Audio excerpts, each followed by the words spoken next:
깜빡한 게 하나 있네요. 말씀 나누기 전에 우리 축하 하나 하고 말씀 나눌까요? 네, 생일 축하 노래 한번 불러볼까요? 시작. 생일 축하합니다. 생일 축하합니다. 근데 누구예요? 성령님이에요? 교회의 탄생을 축하합니다. 제 목소리가 안 나오죠? 감흥이 없어요? 무슨 말이? 네. 여러분, 성령 강림 주일이 무슨 날이냐면 교회의 생일이에요. 교회가 탄생한. 아멘. 알고 있어요? 모르고 있었어야 되죠. 네.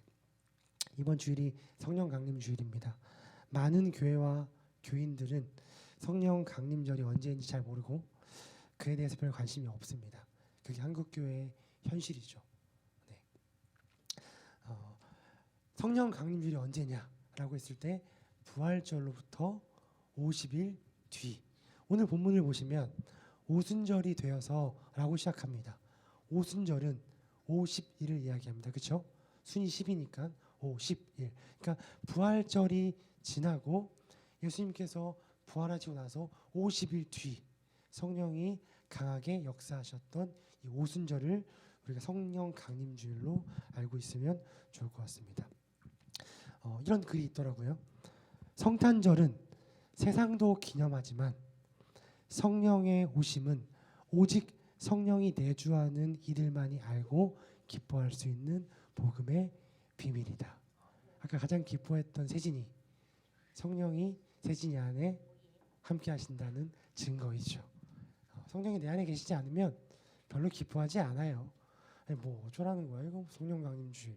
근데 성령이 오심을 인정하고 그 성령이 함께 하시는 은혜를 누리는 사람들은 이 성령 강림주일이 너무나 큰 은혜의 절기가 되겠죠. 대부분 보면 자기 교회의 설립 기념일도 지킵니다. 그렇죠? 우리 지금 몇 주년이죠? 5주년이에요. 5주년. 우리 교회는 언제 시작했죠?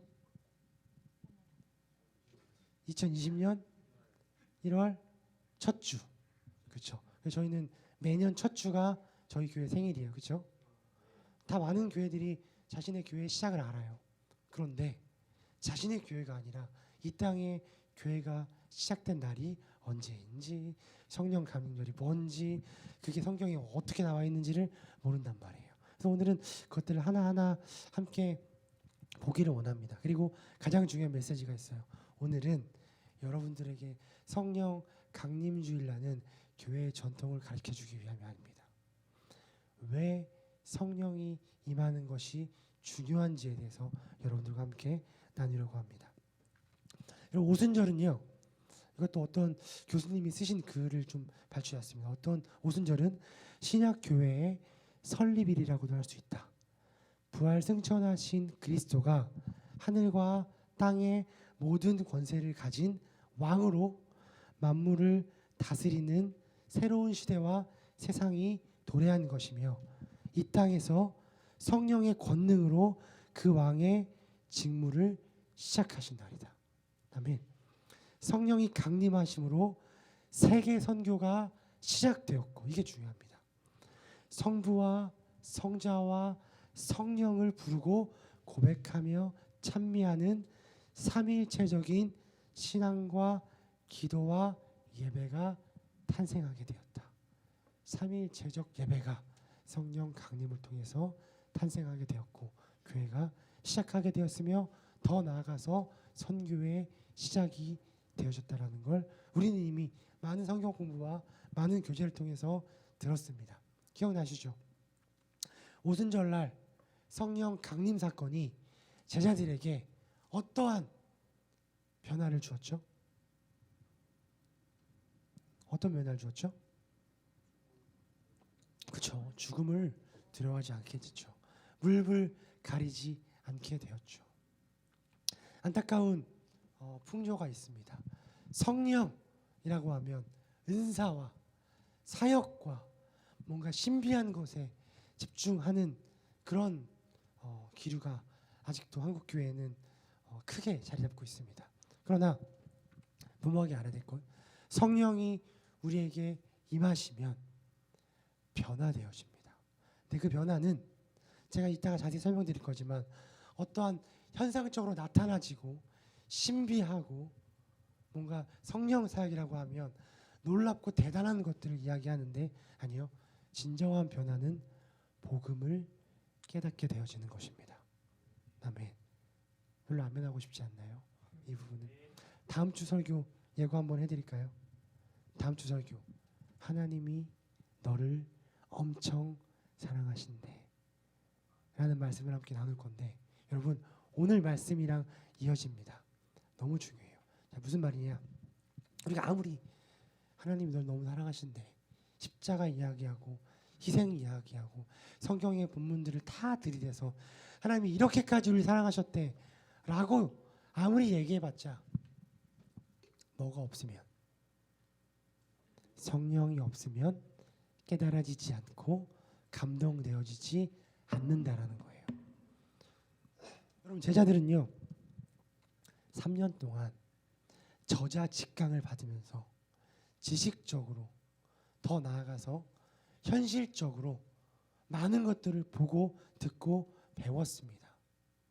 그런데 그들이 결정적인 순간에 다 배교했던 이유는 다름이 아니라 성령의 임함을 경험하지 못했기 때문입니다.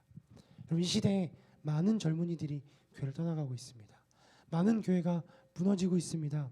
간판은 달아놓고 주일날 모이는데 교회가 교회의 모습을 교회의 기능을 다하지 못하는 이유는 성령의 임재하심이 없기 때문이라고 볼 수 있습니다. 더 나아가서 내가 신앙인이라고 말은 하는데 여전히 내 삶 가운데 복음이 복음되어지지 않고 하나님의 사랑이 머리로는 알겠지만 가슴까지 내려오지 않으며 그로 인해서 내 삶이 믿는 사람이라서 거룩하게 살아야 함을 마땅히 알매도 불구하고 구별되어지지 않고 거룩하지 않고 믿지 않는 사람들과 다르지 않게 여전히 세상의 가치관으로 살아갈 수밖에 없는 이유는 내가 여전히 하나님보다 세상을 더 사랑할 수밖에 없는 이유는 아직 성령의 임재를 경험하지 못했기 때문이라고 볼 수 있는 것입니다.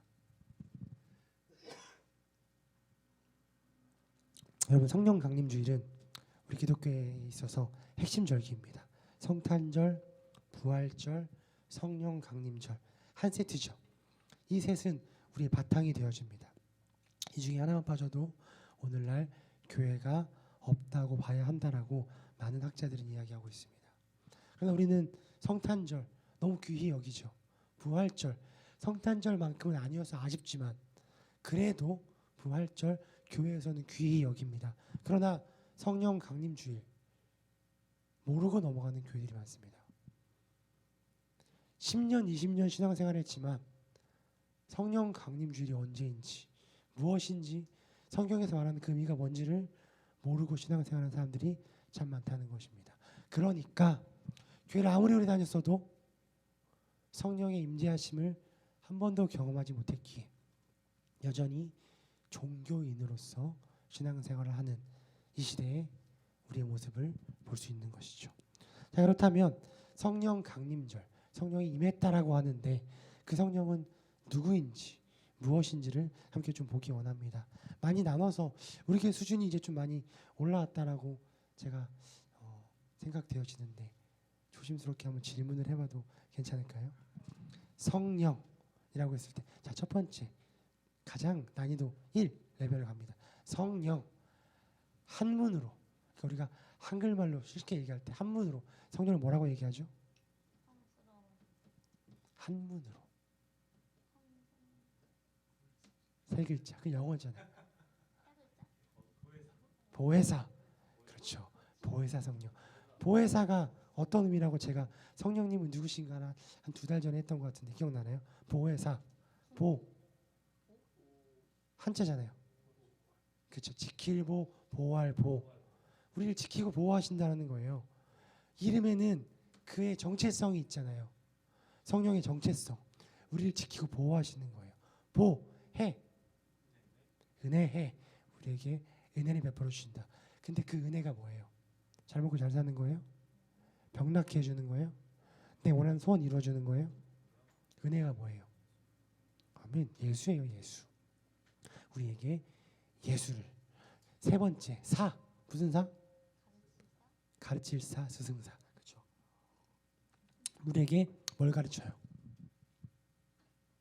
뭘 가르칠까요? 예수를 가르치죠. 우리를 지키고 보호하세요. 어떻게 보호하실까요? 예수로요. 우리에게 은혜를 베푸시세요. 어떤 은혜를 베푸실까요? 예수라는 은혜를 우리에게 베푸십니다. 우리에게 가르치십니다. 뭘 가르칠까요? 세상에서 성공하는 법, 경쟁에서 살아남는 법, 남들에게 인정받는 법 아니요. 예수 그리스도를 가르치시는 게 성령님이십니다. 왜냐하면 성령은 하나님과 예수님과 한 분이시기에 성령은 반드시 누구의 사역을 도울까요? 하나님의 사역을 도우십니다. 그래서 성령이 가르치시고 우리에게 전파하시고 우리에게 은혜를 베푸시는 수단은 그리고 그 목적은 다른 어떤 것이 아니라 예수 그리스도 한 분이심을 분명히 아셔야 됩니다. 자, 그러면 이 성령을 영어로는 뭐라고 하나요? 홀리 스피릿이라고도 하고 정확한 단어를 또 쓰죠. 몇 글자냐고? 영어인데요. 철자를 다 얘기하라고요? 해보세요. 자신 있게. 정답입니다. 배웠잖아요, 우리. 여러분, 이 보혜사를 영어로 카운슬러라고 하면 되죠. 자, 왜냐하면 보세요. 이 헬라어는 여러분들이 물어보지도 않아요. 파라클레토스. 이 파라클레토스가 가지고 있는 의미가 뭐냐면 변호자, 중재자, 협조자. 여기서 보혜사의 뜻이 있어요. 보호하고 지켜주는 의미를 파라클레토스가 가지고 있습니다. 자, 더 나아가서 여기서 중요하게 가지고 있는 게 뭐냐면 중재자라는 거예요. 카운슬러.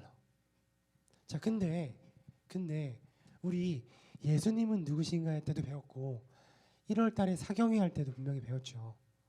뭐에 대해서 배웠냐면 예수님이 어떤 분이신지 구약에서 얘기하고 있는데 특별히 구약 어디에서 오실 메시아에 대해서 정확하게 예언하고 있다라고 했습니다. 어디죠?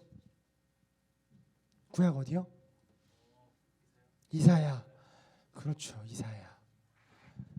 이사야 9장 6절에 오실 메시아에 대해서 얘기하는데 그는 기묘자요 모사라 그다음 뭐요?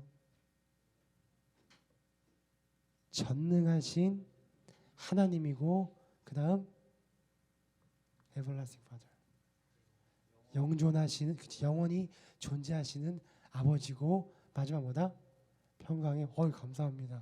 평강의 왕이다. 그렇죠? 근데 그 두 번째 기묘자요 모사라고 했을 때 그 모사가 영어로 뭐라고 했죠? 카운슬러. 지금 예수의 이름을 얘기하는 거예요. 예수의 이름이 카운슬러라고요. 근데 성령의 이름도 카운슬러라고요. 무슨 말이에요? 하나님과 예수님과 성령님은 한 분이시다. 내가 떠나지만 나와 같은 그러나 또 다른 누구를 보내주겠다? 보혜사를 너희에게 보내주겠다. 예수님이 뭐라고 얘기하셨어요? 나는 보혜사다. 내가 가지만 나와 같은 그러나 또 다른 보혜사를 보내주겠다. 지금 상범이 눈빛이 그게 대체 뭔 말이야라는 눈빛. 예수야 성령이야. 그래서 약간 이런 눈빛인데 여러분 보세요. 한 분이라는 걸 성경이 분명하게 이야기합니다. 자, 왜냐하면 중재자라고 했죠. 그렇죠? 변호사라고 했죠. 다른 말로 브릿지, 다리의 역할을 감당하는 거예요. 자, 이게 누구냐면 예수예요. 하나님과의 우리와의 관계가 죄로 인해 단절됐잖아요. 그렇죠? 근데 그 단절된 그 관계를 다시 회복하시고 화목케 하시고 다리를 놓아주신 게 누구예요? 예수란 말이에요. 아멘. 예수예요. 우리가 하나님께로 갈 수 없는 그 다리를, 그 중재를, 그 변호를 예수가 하셨다고요. 근데 이게 머리로는 알지만 계속 호전하는 거예요. 감동이 안 되잖아요. 지금 울어요? 안 울죠? 감동 안 되죠. 왜 그래요? 예수가 가시고 내가 나와 같은 그런 또 다른 보혜사를 너희에게 보내주겠는데 그 보혜사가 뭘 하시냐면 예수께서 이루신 구원 사역에 대한 의미를 우리에게 스승사 가르쳐 주겠다라는 거예요. 그래서 성령으로 말미암지 않고는 우리가 하나님의 사랑을 이해할 수 없다. 머리로는 알 수 있죠. 그러나 성령의 임재하심이 없이는 그 하나님의 사랑을 우리가 깊이 알 수 없다. 그렇다면 우리 십자가 패밀리 답이 나왔네요.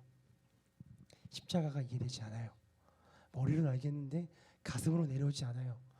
예수님께서 십자가를 지신 건 알겠는데 전 인류를 위해서 오케이 지신 건 알겠는데 죄인들을 위해서까지 알겠어요. 근데 그게 나를 위해 지셨다는 건 아직 이해가 안 돼요. 그럼 우리가 어떤 기도를 해야 될까요? 어떤 간구가 있어야 될까요?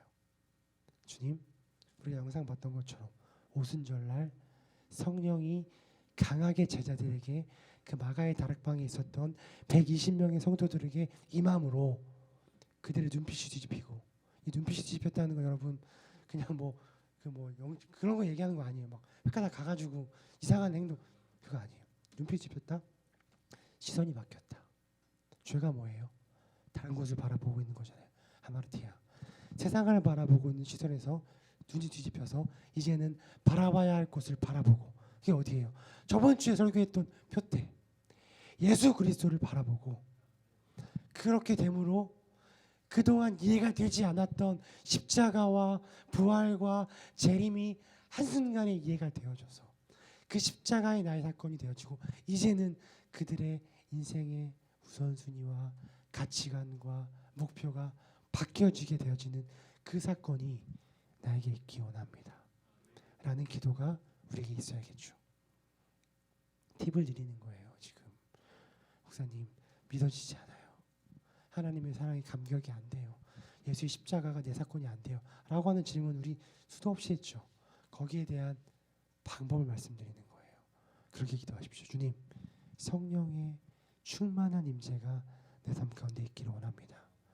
성령을 통하여서 성령으로 말미암아 나에게 복음이 이해되게 하시고 하나님의 사랑이 더 깊이 깨달아지게 하셔서 내가 행위적으로, 내가 종교적으로 잘 살아보려고 하는 것이 아니라, 내가 그냥 뭔가 남들에게 나 그래도 신앙생활 잘하고 있어 하기 위해서 의도적으로 거룩해지려고 하는 것이 아니라, 뭔가 하려고 하는 것이 아니라 복음이 깨달아져서 성령으로 말미암아 자연스럽게 마땅하게 나의 삶 가운데 변화가 일어나게 해주십시오 라는 기도가 우리 안에 있기를 간절히 소망합니다.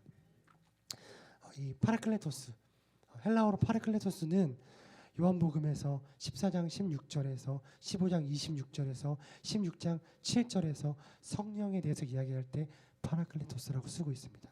더 나아가서 요한일서 2장 1절에 보면 그리스도를 사용할 때 이 파라클레토스를 씁니다. 만일 누가 죄를 범하면 아버지 앞에서 우리에게 대언자가 있으니 곧 의로우신 예수 그리스도라. 이 예수 그리스도가 파라클레토스입니다. 자, 무슨 말이냐? 우리 대언자 되시고 중보자 되시고 중재자 되시고 변호사 되시며 죄로서 죽었던 우리를 하나님과의 관계에서 회복시켜 주셨던 그 예수 그리스도의 은혜와 사랑이 이제는 예수의 시대가 끝나고 또 다른 예수인 성령이 우리 삶 가운데 오셔서 우리가 오늘 고백했던 것처럼 우리 인생 가운데 친히 찾아오셔서 그 나라를 꿈꾸게 하신다라는 거예요. 복음을 이해시키셔서 하나님의 사랑을 깊이 깨닫게 하셔서 우리가 이제는 이 땅의 것을 바라보는 것이 아니라 그 나라를 소망하게 되는 은혜를 우리에게 주신다라는 것입니다. 그렇다면 그 성령님이 우리와 함께 하신다라고 했을 때, 그렇죠? 아까 뭐라고 했죠? 그와 같이 너희를 버려두지 않겠다. 요한복음에서 그렇게 얘기합니다. 내가 너희에게 또 다른 보혜사를 보내줄 건데 그게 너희에게 유익이다. 왜 유익이냐면 그 성령이 너희에게 옴으로 인해서 그 성령이 너희를 고와 같이 버려두지 않고 너희와 항상 영원히 함께 하겠다. 그래서 그게 유익이다라고 이야기합니다. 여러분, 중요한 게 뭐냐면 성령이 우리와 함께 하신다라는 단어가, 이 문장이 가지고 있는 의미가 있습니다. 그게 뭘까요? 맞춰보세요. 성령이 너희와 영원히 함께 하겠다가 가지고 있는 의미가 있어요. 제가 이번 주 설교는 다음 주 설교랑 이어진다고 했잖아요. 무슨 의미일까요? 그렇죠. 독특합니다. 내가 너희를 사랑한다. 성경은 예수로 해석해야 된다고 했죠. 성경 곳곳에서 예수의 사랑을 찾을 수 있어야 된다고 했죠. 그게 신앙의 실력이라고 했죠. 이런 거예요. 내가 너희와 함께 하겠다라는 문장에서 예수의 사랑을 뽑아낼 수 있어야 돼요. 자, 무슨 의미일까요? 자, 이런 거예요. 성령이 우리와 함께 하신다라고 했을 때 이게 얼마나 큰 하나님의 사랑인지를 우리가 알아야 돼요. 이게 얼마나 지금 내가 하나님의 사랑을 크게 받고 있다는 증거인지를 알아야 돼요. 여러분, 혹시라도 여러분 삶 가운데 성령의 임재가 느껴지시는 분 있나요? 한 분 밖에 없다고요. 두 분, 세 분. 왜 손 안 들어요? 요즘 누구보다도 열심히 기도하고 있잖아요. 왜 기도하는데요? 잘난 척 하려고? 왜 기도하는데요? 자신 있게 얘기해. 이거는 교만한 게 아니에요. 왜 기도합니까? 기도의 응답이 있으니까, 느껴지니까. 아니에요? 제가 잘못 알고 있나요? 네. 오랫동안 가정을 위해 기도해왔고, 근데 전혀 변화되지 않는 것 같았고, 그 기도 하나님이 들어주지 않는 것 같아서 10년 넘게 기도했으니까 진짜 계시나? 라는 의심이 들 때도 있었고, 이거 언제나 이루어질래나? 라고 했는데 최근에, 이번에 금요일날 얘기했잖아요. 최근에 우리 가정 가운데 내 기도에 그 응답이 일어났다는 걸 알게 됐고, 성령이 계시네? 내 기도를 들으시네? 내가 더 기도할 이유가 생겼네? 라고 해서 내가 중요하게 생각하는 거, 내가 좋아하는 것들을 안 하고 그 시간에 기도하기 시작한 하나님의 사람이 있잖아요. 그게 뭐예요? 성령이 내 안에서 살아서 역사하시고 임재하시는 걸 느끼고 있다는 거죠. 우리 금요일날 기도 제목 나눌 때 어떤 기도 제목들 나눕니까? 우리 간증할 때 어떤 간증이에요? 여러분들은 못 느끼시죠? 성령이 여러분 삶 가운데 역사하고 계시다는 걸 내가 모르지만 여러분들이 간증할 때, 한 주 동안 살아온 은혜를 나눌 때, 우리 수요 성경 공부할 때 이런 마음들이에요 라고 나눌 때 여러분들이 의도하진 않아도 저는 느낄 수 있어요. 성령이 여러분들 가운데 임하고 계신다라는 고백들을 여러분들이 해요. 여러분들이 이거 돌려서 말하면 뭐냐면 내가 지금 하나님의 사랑을 받고 있다라는 고백이에요. 그래서 뭐라고 얘기하는지 알아요? 하나님의 사랑을 잘 모르겠어요. 여러분 그렇게 얘기해요. 삶을 나눠보면 그 삶, 여러분들은 아직 민감하지 않아서 못 느끼나 봐요. 근데 그 삶 가운데 성령께서 역사하시고 계시다라는 걸 여러분들 돌려서 얘기해요. 근데 저 하나님의 사랑을 잘 모르겠어요. 이게 우리의 신앙의 상태예요. 성령이 내 안에 역사하고 계시다라는 것보다 더 명확하게 하나님이 나를 사랑하신다라는 증거는 없습니다. 그러니까 내 안에, 내 삶 가운데, 우리 교회 공동체 가운데 성령이 임한다라는 건 어떤 의미냐? 하나님이 나를 사랑하시고 우리 교회를 사랑하신다라는 뜻입니다. 그럼 왜 그러냐고요? 어떤 논리로 대체 그렇게 얘기하는 거냐고요? 오케이, 한 번 더 깊이 들어가 봅시다. 우리는 죄로 죽었던 죄인이에요.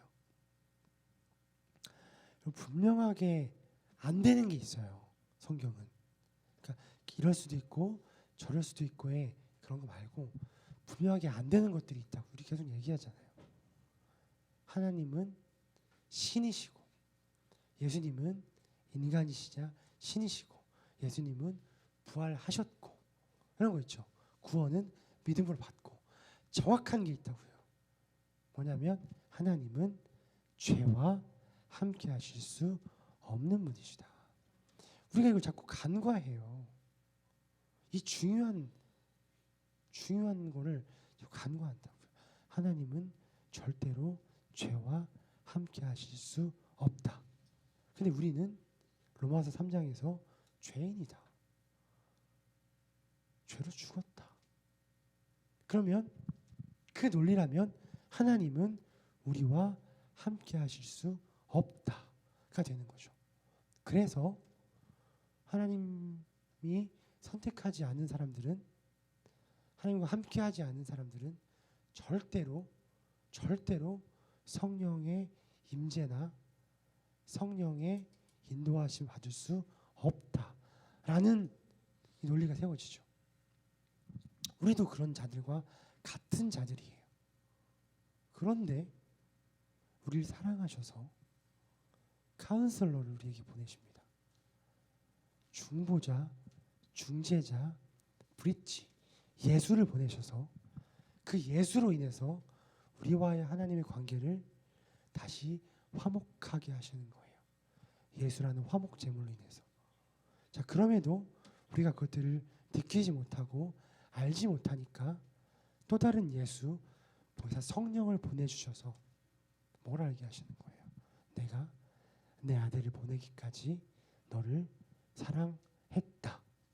과거형이 아니라 지금도 그래서 너를 사랑한다. 라는 것을 어떻게 해요? 우리 안에 임하시는 성령으로 인해서 알게 하시는 거죠. 그러니까 내 삶 가운데 성령의 임재가 있다라는 건 뭐예요? 하나님이 나를 사랑하신다. 아들 예수를 보내셔서 구원하셨다. 자기 자신을 내어줄 만큼, 자기 하나밖에 없는 아들을 내어줄 만큼 나는 귀한 존재이다. 나는 그 사랑을 받는 존재이다. 라는 게 성령의 임재예요. 여러분, 성령의 임재를 그렇게 쉽게 간과하지 마십시오. 아무리 우리가 은혜가 없고 우리가 아무리 복음에 대해 잘 몰라도 우리가 아무리 그 믿음에 대한 확신이 없어도 여러분 가끔씩은 그런 고백해요. 돌아보니 주님의 은혜였다. 그때 성령이 나와 함께 하셨다. 목사님, 잘 모르겠는데 오늘 뭔가 좀 하루가 이상했어요. 이번 주에 남일이가 했던 수요 고백. 이제는 그 성령의 데이트의 요청이 많아졌어요. 그리고 제가 그 성령의 데이트의 요청에 응답해서 그 자녀 시간에, 짬나는 시간에 기도해요. 라는 고백. 여러분, 이런 고백들 우리가 다 한단 말이에요. 무슨 말입니까? 하나님이 우리의 삶을 붙들고 있다. 내가 선택된 자고 내가 구원받은 자고 여전히 성령이 내 안에서 함께 하심으로 인해서 하나님의 사랑을 더 깊게 우리에게 깨닫게 하시기 원한다. 라는 걸로 우리가 하셨으면 좋겠습니다. 아까 말씀드렸듯이 내가 너를 사랑하기 때문에 그 아들을 죽여서 달이 되게 하겠다. 라고 해서 그 달이 되신 분이 예수잖아요. 예수의 고난과 십자가의 죽음으로 인해서 우리와 하나님과 하나가 된 거예요. 그 사역을, 하나님과 예수님의 사역을 돕는 게 성령이란 말이에요. 한 분이시기 때문에. 그럼 성령은 끊임없이 우리 삶 가운데 역사하셔서 무엇을 가르쳐 주시기 원하느냐는 거죠. 방언? 신유? 기적? 아니란 말이에요. 그게 주가 아니에요. 예수예요. 여러분, 그래서 보세요. 성령이 임하시면 가장 먼저 일어나야 되는 증상이 있어요. 뭐예요? 방언이에요? 뭐예요? 그러니까 예수는 가르쳐 주시기 원하는 건 예수인데 가장 먼저 우리 안에 일어나는 반응이 있다고요. 뭐예요? 회개예요.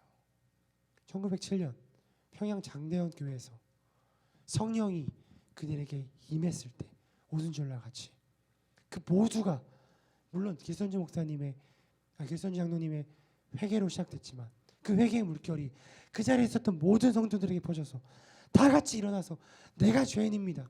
가슴을 뜯고 통회하며 자복하며 회개했을 때 그 부흥의 물결이 대한민국 전체로 퍼져나갔듯 회개의 역사가 일어난다고요.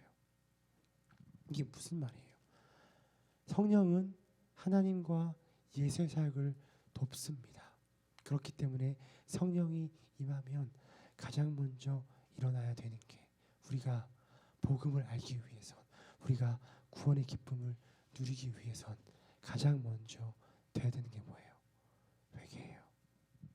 내가 얼마나 추접하고 추악하고 용서받을 수 없는 죄인인지를 알게 된다는 거죠. 신비한 것들이 먼저 일어나지 않습니다. 그래서 저는 이런 한국 교회의 안 좋은 모습이 있거든요. 여러분 닮지 않았으면 좋겠어요. 성령을 함부로 여기고 성령을 터부시 여기는 그런 모습이 우리에게 있지 않기 원해요. 위계질서로 생각해요. 하나님이 제일 높은 분, 그 다음 예수님, 그 다음 성령님. 그래서 하나님한테는 막 알잖아요. 여러분 왜 여기서 욕 안 하는데요? 왜 여기 와가지고 함부로 안 하는데요?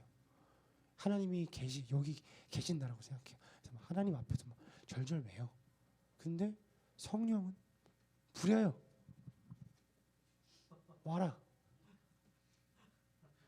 진짜로. 그런 모습이 있다니까요. 하나님한테 하는 것처럼 성령님이 하지 않아요. 종이라고 생각해요. 하나님 뭔가 이렇게 성령님 바람 약간 이런 느낌이니까 공기 이렇게 하고 얘기하니까 하찮게 대도 되는 느낌. 와라, 가라, 해라 막 이렇게 잘못된 거예요. 한 분이십니다. 그리고 그 하나님과 예수님과 성령님이 지향하는 목표점이 같아요. 우리를 구원하시기 위함이에요. 아멘. 성령이 임해야 복음이 깨달아지는 거예요. 그러니까 자꾸 여러분 복음이 깨달아지지 않는다고 했을 때 가르쳐 드릴게요. 성령이 임하지 않았기 때문에 그래요. 교회가 교회되지 않는 이유, 성령이 임하지 않았기 때문에 그래요. 근데 제가 여러분들에게 조금 이렇게 자존감을 높여라라고 얘기하면서 교회에 대한 자부심을 가져라라고 얘기하는 게 우리는 익숙해져서 못 느낄 수 있지만 한 번씩 우리 교회에 예배를 드리러 오는 다른 성도들의 이야기를 들어보면 뭐라고 이야기합니까? 그들이 이 안에 성령의 임재가 있다. 기억나세요? 지금 오신 분들 말고 한 3년 전, 한 2년 전 교회 시작하고 초반에는 이 예배당에 오는 사람들이 뭐라고 얘기했냐면 그때는 좀 바꿔서 얘기했어요. 노골적으로 직접적으로 얘기하지 않았어요. 야 뭔가 느낌이 다르다. 포근하다. 편안하다. 안락하다. 그 어떤 손님들이 뭔가 이렇게 좀 좋다 공간이 이렇게 얘기했었거든요. 근데 그 이야기가 우리가 기도하면서 하나 되면서 더욱더 건강해지기 시작하면서 이제는 노골적으로 바뀌기 시작합니다. 이 안에 성령의 임재가 있다. 이 교회 가운데 성령님의 역사가 있다. 라고 이야기하기 시작해요. 미안하지만 우리가 못 느끼고 있더라도 여러분 받아 누리시기를 원합니다. 성령의 임재를 경험하고 그 성령과 동행하는데 우리의 삶이 변하지 않는다라는 건 이상하게 생각해 봐야 된다라고 제가 분명히 여러분들에게 말씀드렸죠. 그 변하는 것이 성령의 열매가 맺혀지는 거예요. 그렇죠? 변해야 돼요. 변하지 않는 신앙은 가짜예요. 상범아. 상범이한테 얘기하는 게 아니라 상범이가 제일 어리기 때문에 앞으로 신앙생활을 하면서 내 삶 가운데 변함이 없다. 내가 잘못될 수 있고 있음을 인지할 수 있어야 돼요. 변한다라는 것은 다름이 아니에요. 여러분 쉬워요. 성령의 열매 얘기하니까 또 변한다고 하니까 우리는 도덕적으로 나아지는 걸 얘기하는 게 아니에요.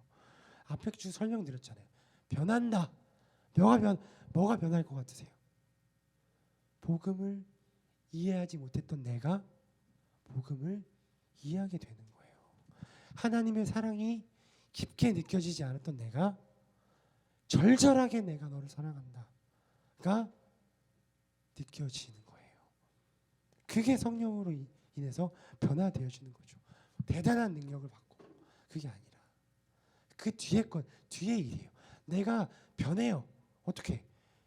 복음이 이해되지 않았던 내가 복음이 이해되어지고 남들을 위한 십자가가 내 십자가가 되어지고 하나님의 사랑이 진하게 느껴지니까 그 뒤에 권능을 받고 나가게 되죠. 제자들이 그랬듯이. 이게 왜 변하게 되어지는 것이냐라고 했을 때 분명해요. 내가 이전에는 죄인이었어요. 그래서 복음을 깨닫지 못했어요. 그러니까 여전히 교회는 다니지만 종교활동을 하지만 믿지 않는 사람들과 똑같은 삶의 태도로 살아갈 수밖에 없었는데 내가 복음을 깨닫게 되니까 이거를 오늘 영상에도 봤듯이 사도행전에서 그러지 제자들이 직접 보여주는 거예요. 복음을 깨닫게 되니까 뭐로 인해서 깨닫게 돼요? 성령이 임함으로 해서 깨닫게 되니까 퀄리티가 달라집니다. 그들의 삶의 퀄리티가.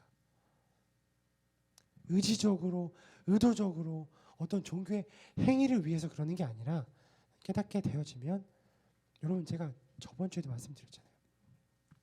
표대가 바뀌면 저번 주에도 말씀드렸고 그냥 감당할 수 없는 사람이 돼요.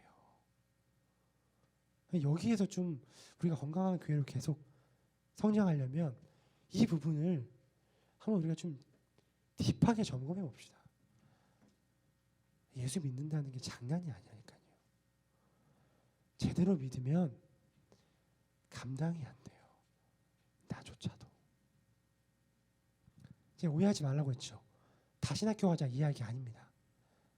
근데 제대로 믿으면 나도 내 삶이 감당이 안 된다고요.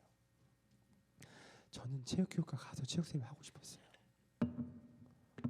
여전히 세상에서 인기 있게 잘 벌고 지금 여러분들이 그러는 것처럼 잘 모아놔서 이렇게 평안하게 살고 싶었던 게 제 꿈이었어요. 중학교 2학년 때 예수님 처음 만났을 때. 아니요.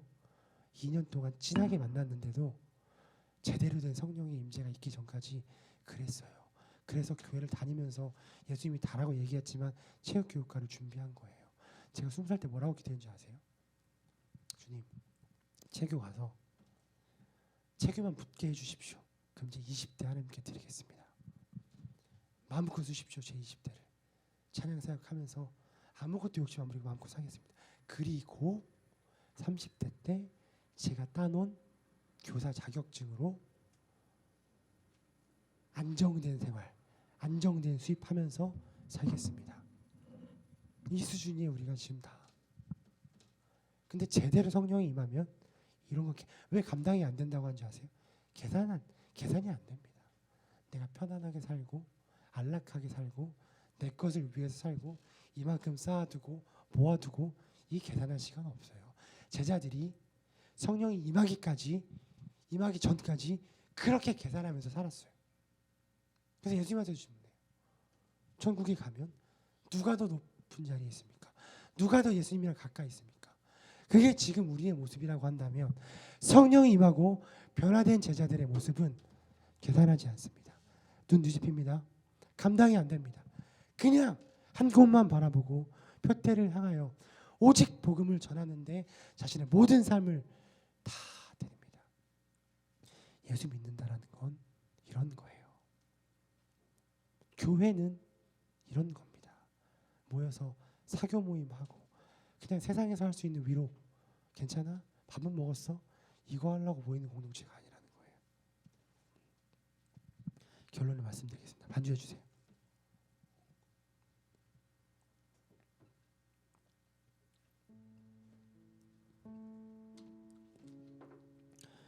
여러분 성령 강림절이 왜 중요하냐면 성령의 임함이 왜 중요하냐면 성령이 임하니까 제자들이 비로소 하나님의 사랑을 깨닫고 십자가와 부활과 재림이 이해되어지고 믿어지면서 그런 이게 순차적이에요. 임하니까 깨닫게 되고, 깨닫게 되니까 믿어지게 되면서, 그렇게 되니까 내가 어디로부터 왔고 어디로 갈 거며 왜 태어났고 어떻게 살아가야 되는지가 명확해지게 됩니다. 헷갈리지 않게 되어져요. 너무 명확히 하게 되어져요. 그러니까 어떻게 살아가는지가 모든 제자들이 하나도 다름없이 다 똑같아지게 되는 거예요. 그 뒤에 복음을 받은 우리 신앙의 선배들도, 바울을 비롯한 모든 신앙의 선배들도 예수를 만나고 성령의 임재하심으로 명확해지니까 갈리지 않아요.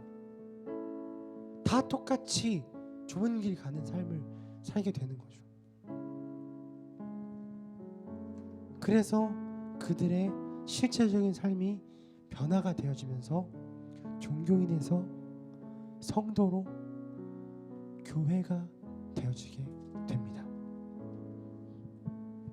여러분, 우리 아직까지 성령 강림절 이전의 제자들의 모습과 같다고 한다면, 그래서 여전히 계산하고 있고 움켜쥐고 있고 아직은 좁은 길 가는 게 두렵고 하나님의 사랑을 잘 모르겠고, 아무리 우리가 하나님이 나를 사랑한다고 이야기하지만 그게 깊숙이 들어오지 않고 한다면 우리가 간구해야 할 것은, 해결해야 할 것은 다른 것이 아닙니다.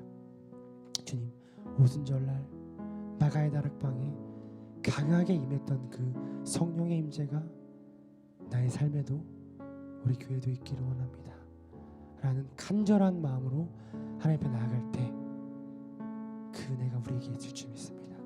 특별히 성령 강림 주일인 오늘 우리에게 그 은혜가 있을 수 있다면 너무나 좋을 것 같습니다. 여러분, 우리 그런 기도 제목도 많이 놓죠. 지금 복음 전하게 해달라고, 인섭이 형도 그러고 세진이도 그러고 남일이도 그러고 정우도 그러고 지금 많은 사람들이 하나님 복음 전하게 해주십시오 라고 이야기하잖아요. 놓치지 말아야 될 게 하나 있습니다. 복음은 내 지식으로 내 지혜로 전하는 게 아님을 분명하게 알아야 합니다. 여러분, 바울이요 어떻게 복음을 전했냐면, 내가 너희 가운데 거할 때에 약하고 두려워하고 심히 떨었노라. 내 말과 전도함이 설득력 있는 지혜로 말로 하지 아니하고 다만 성령의 나타나심과 능력으로 하였다라고 이야기하고 있습니다. 무슨 말입니까?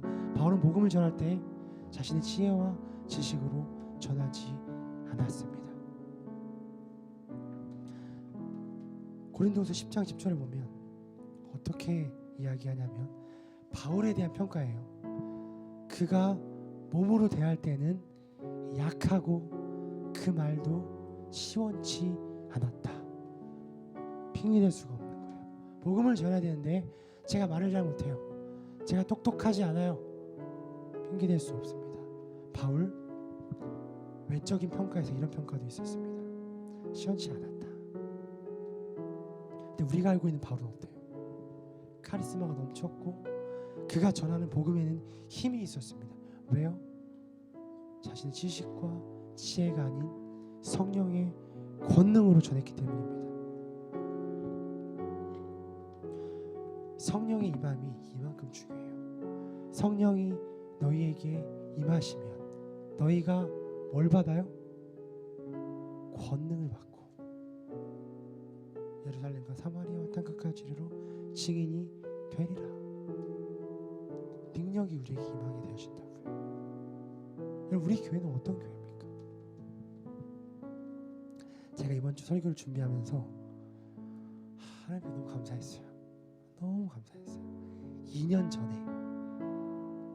전에 성령 강림주일 설교 마지막 반주해 주세요 찬미야 하고 뒤에 했던 얘기가 뭐였냐면, 여러분 지금 우리 교회를 오려고 기도하면서 진지하게 고민하는 사람들이 몇 있습니다.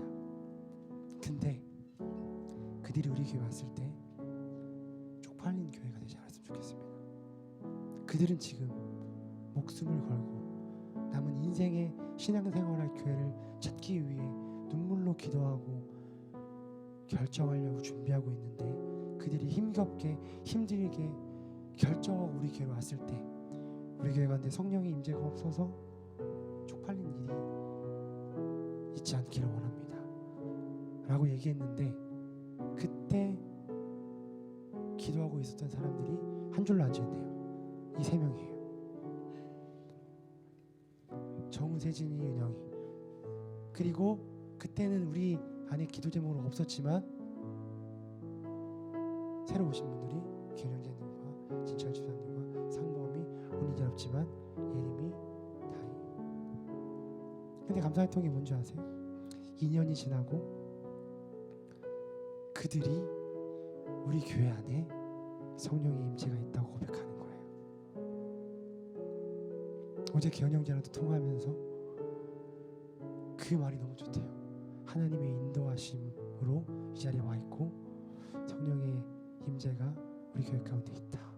이 얘기가 너무 좋대요. 제가 하는 고백이 아니라 그때 기도했던 그분들이 하시는 고백이에요. 여러분, 한 번 다시 돌아봅시다. 내년에, 내후년에, 그리고 앞으로 지금 약간 그 느낌적인 느낌이 그렇잖아요. 뭐 커지겠다 이게 아니라 계속 보내주시는 느낌이잖아요. 그렇죠? 많지 않더라도 1명, 2명, 3명 하나님께서 계속 보내실 거예요.